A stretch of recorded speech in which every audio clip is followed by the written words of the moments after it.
Assalamualaikum warahmatullahi wabarakatuh. Kami dari kelompok 5 Manajemen Pemasaran akan menjelaskan tentang produk life cycle perusahaan Frisian Flag. Berawal sekitar tahun 1870-an ketika para peternak bergabung dalam koperasi peternak sapi perah di seluruh Belanda. Pada 1913, sekitar 30 koperasi memutuskan untuk mendirikan perusahaan sendiri di Leeuwarden. Pada waktu yang sama, Frisian Flag juga terdaftar sebagai merek dagang produk perusahaan dengan unsur visual dan nama yang diambil dari bendera di daerah Friesland, Belanda Utara. Daerah ini terkenal dengan produk susunya.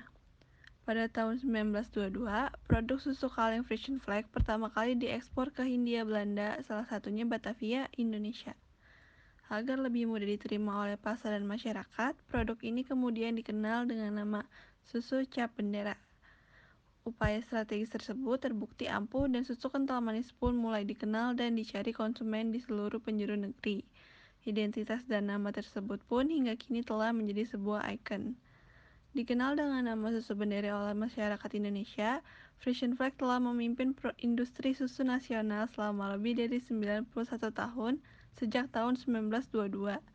Tak heran jika Frisian Flag kini identik dengan susu dan pertumbuhan dari generasi ke generasi.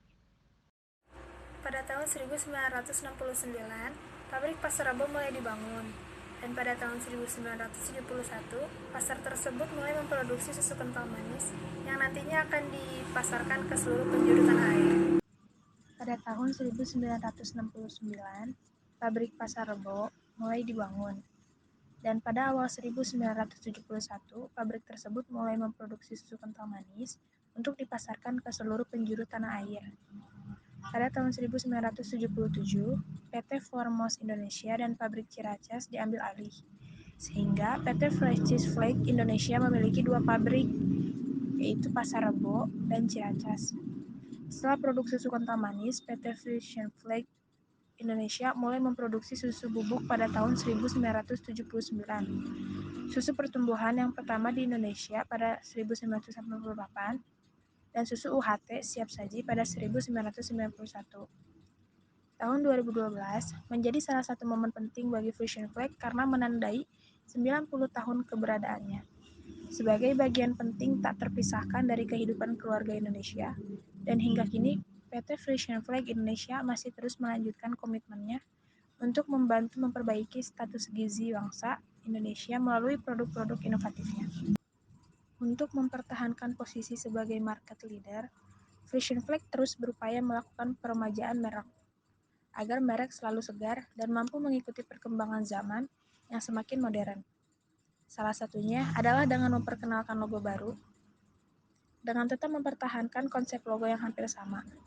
Simbol bendera dengan gambar hati berwarna merah mengalami perubahan desain dan terlihat lebih segar, dinamis, dan modern. Boundmark atau nama merek Frisian Flag berada di dalam bendera dengan ukuran yang lebih besar sehingga lebih mudah terbaca. Selanjutnya, mengenai siklus produk di Frisian Flag.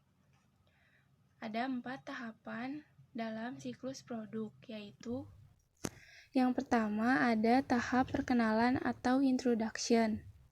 Frisian Flag pertama kali berdiri di tahun 1870-an ketika para peternak bergabung dalam koperasi peternak sapi perah di seluruh Belanda. Pada tahun 1913, sekitar 30 koperasi memutuskan untuk mendirikan perusahaan sendiri di Leeuwarden dan pabrik pengolahan susu yang bernama The Cooperative Condensfabrik Friesland atau Pabrik Susu Kental Manis Friesland.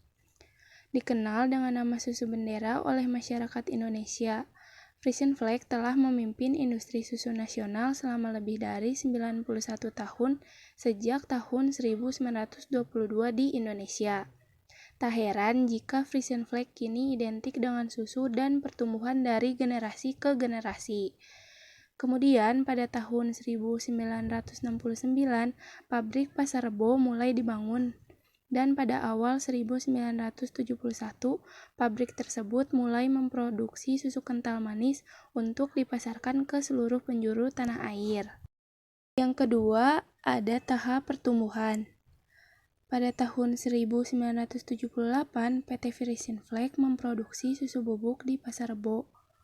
Kemudian, tahun 1988 memproduksi susu pertumbuhan pertama di Indonesia. Susu pertumbuhan ini diproduksi juga di Pasar Rebo. Kemudian pada tahun 1991 memproduksi susu UHT yang diproduksi di Ciracas. Yang ketiga, tahap kedewasaan tahun 1998 memproduksi kemasan saset susu kental manis Frisian Flake. Kemasan saset ini menjadi konsumsi paling banyak di Indonesia sampai saat ini.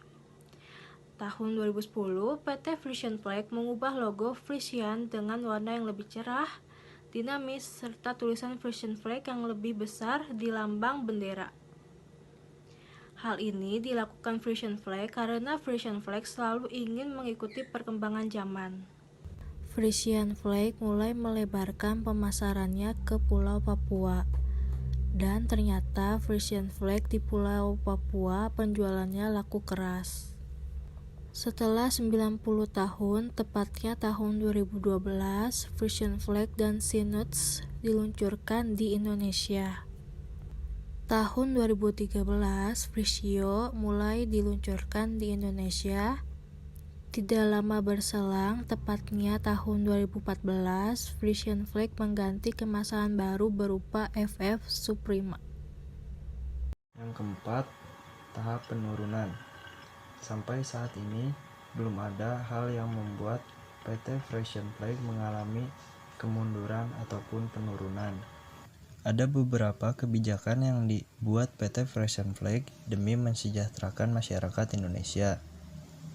Kebijakan yang dilakukan PT Frisian Flake yaitu yang pertama, bekerja sama dengan sekolah di Indonesia untuk mensosialisasikan mengenai pemahaman pentingnya nutrisi. Yang kedua, memberikan kesempatan untuk anak sekolah mengadakan kunjungan ke pabrik. Yang ketiga, mendirikan 46 posyandu di Jakarta Timur. Dan terakhir, ada grafik dari produk life cycle dari penjelasan sebelumnya. Sekian tugas dari kelompok kami. Kurang lebihnya mohon dimaafkan. Wassalamualaikum warahmatullahi wabarakatuh.